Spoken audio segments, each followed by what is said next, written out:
Hello friends and welcome.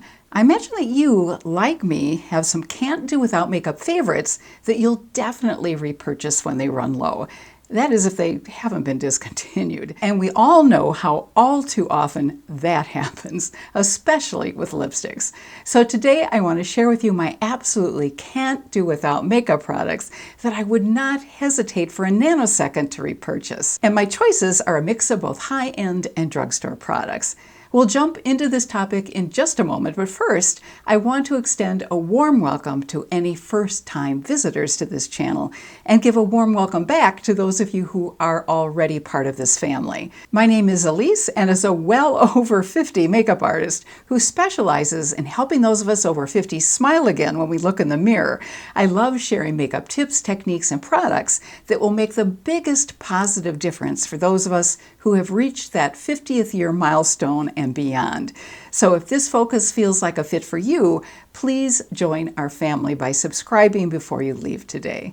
Now on to my can't do without makeup.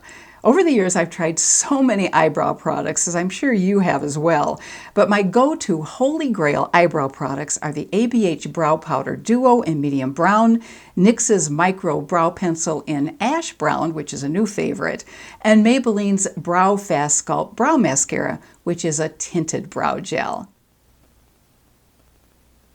And apparently the Maybelline product has been renamed and is now Express Brow Fast Sculpt Mascara. What sets apart the ABH Brow Powder Duo for me is the fact that it comes with two different shades, a lighter and a darker, which is brilliant because having two shades in one small compact case allows us to get exactly the perfect color for our brows. And this product will also last a very long time.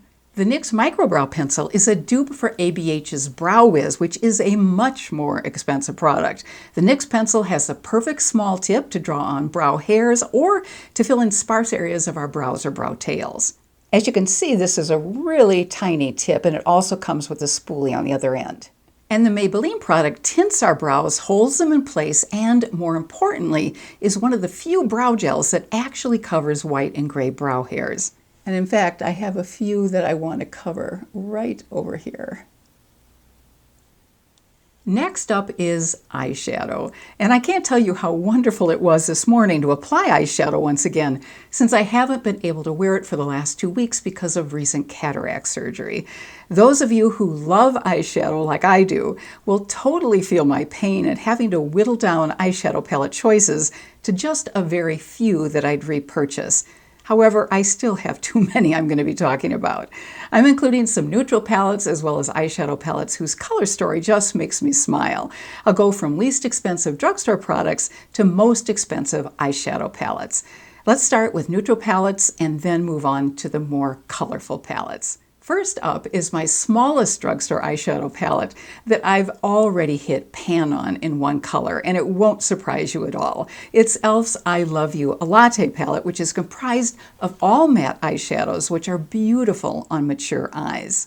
These light to dark colors, which are neutral shades, work for just about all of us, and the quality is unbelievable for the $3 price tag. And this isn't just a good palette for the price, it's just a good palette, period. And can you imagine any eyeshadow palette that's more travel-friendly than this one? My mid-range choice is the Warrior 2 palette from Juvia's Place. First, look at the size of these pans. They are huge, so this is a great value. Plus, there's a very light color and a deep color, and there are a number of mid-range options as well. And the lighter and darker orange shades offer a great way to add more interest to a neutral eyeshadow look. And my high-end neutral choice is Natasha Denona's Biba palette.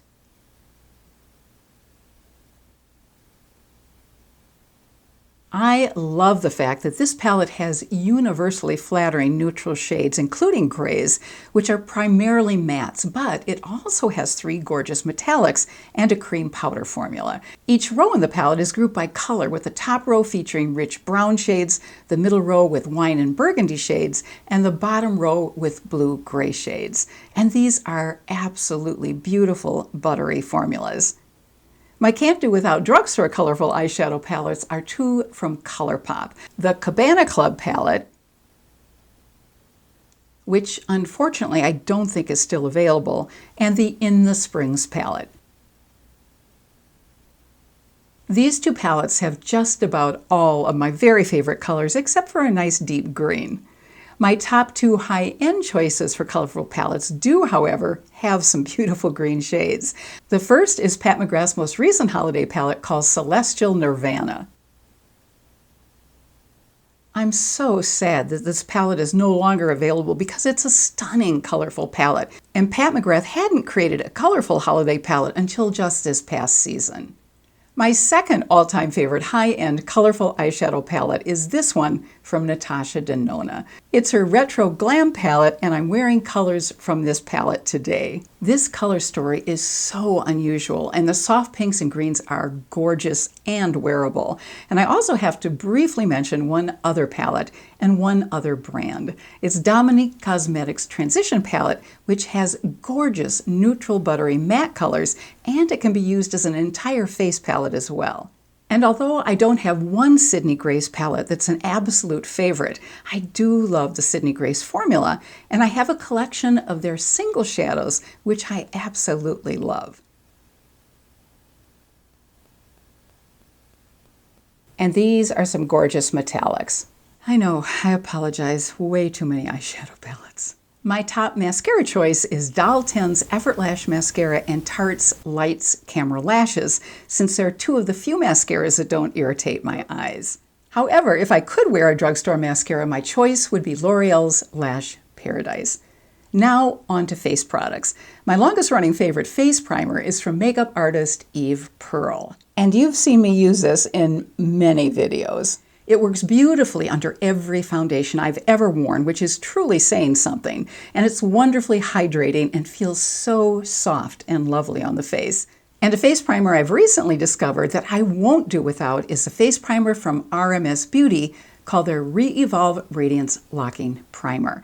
And this primer does exactly what the name says. It locks in radiance, and it's also extremely moisturizing, so it's especially wonderful for dry skin. Foundation is up next, and I love the result I get when I combine the Catrice True Skin Foundation with L'Oreal's Age Perfect Serum Foundation. The good coverage it provides, along with a soft glow, is a look I love on my dry, mature skin. And I won't go without Wet n Wild's Photo Focus Foundation in both the matte and dewy formulas, because I love to combine the two for a really lovely satin finish. As for high-end products, I have two clear-cut winners because of their formulas.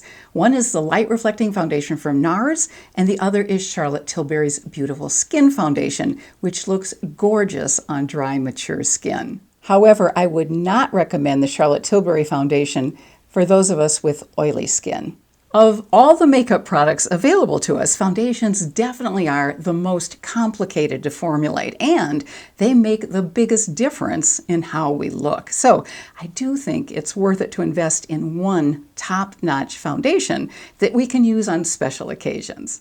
For my outstanding under-eye corrector, I have a Tarte. I love both of these products equally because they apply so easily. They're creamy, and they do an excellent job of camouflaging my blue and purple toned under-eye circles. The Tarte goes to Becca's Under Eye Brightening Corrector and Doll 10's Luminous Under Eye Corrector. I didn't have to think twice about my concealer choices. For under eye concealing, I use my e.l.f. Hydrating Camo Concealer on a daily basis, but for special occasions, I'll reach for my Kosas Concealer because of the lovely brightening effect it has. However, the concealer with the best coverage that hides my age spots most effectively is my Clinique Even Better Concealer. And one way to test how well a concealer actually does conceal discoloration is to apply a little over the vein on the underside of our wrist.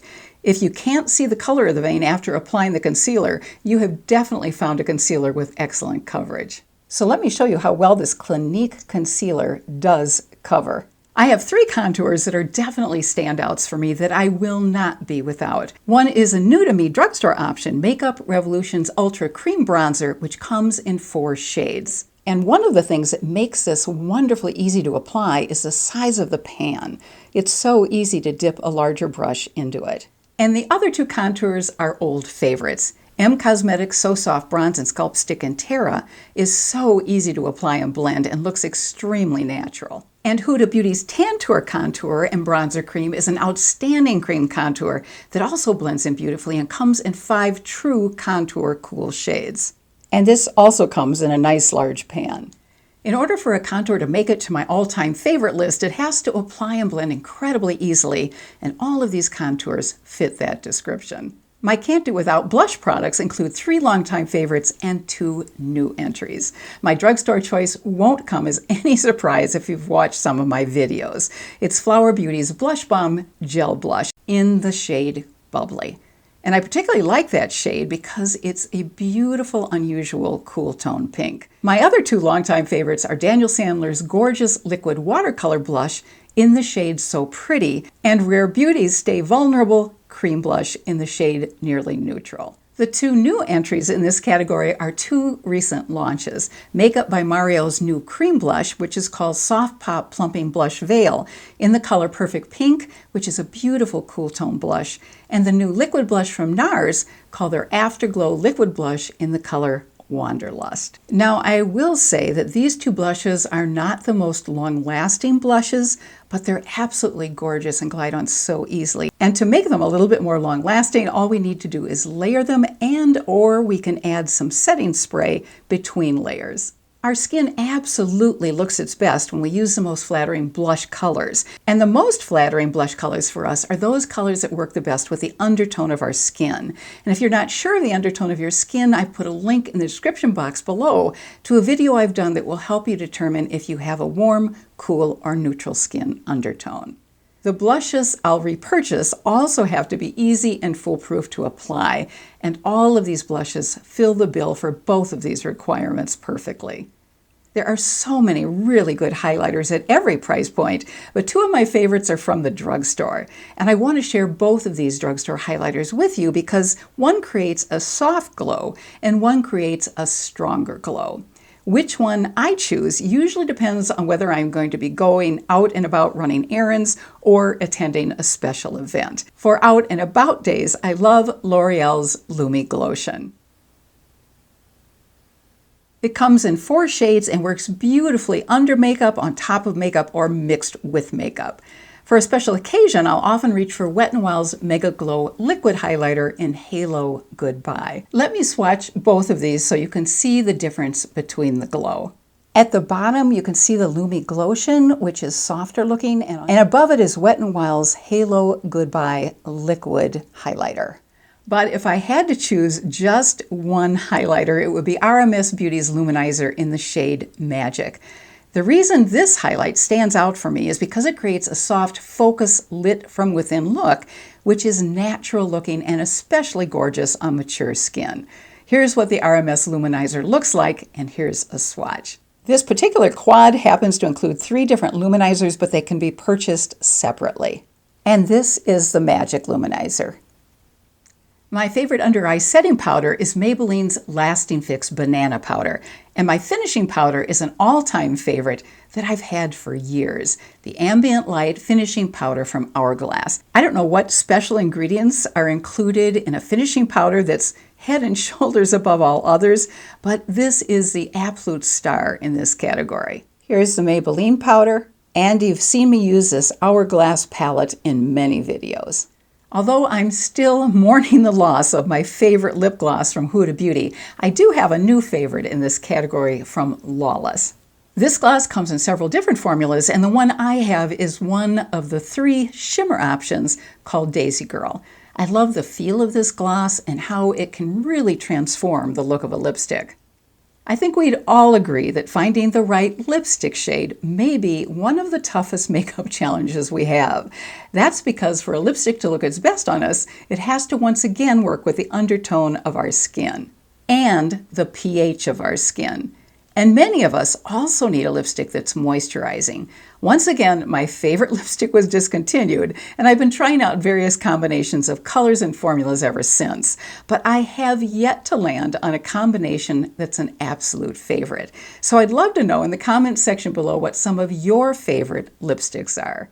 Thanks so much for joining me today. And if you enjoyed today's video, please hit that thumbs up like icon. And I look forward to being with you again next Thursday. And until then, I wish you good health and happiness and hope you have a fabulous rest of your day. Take care.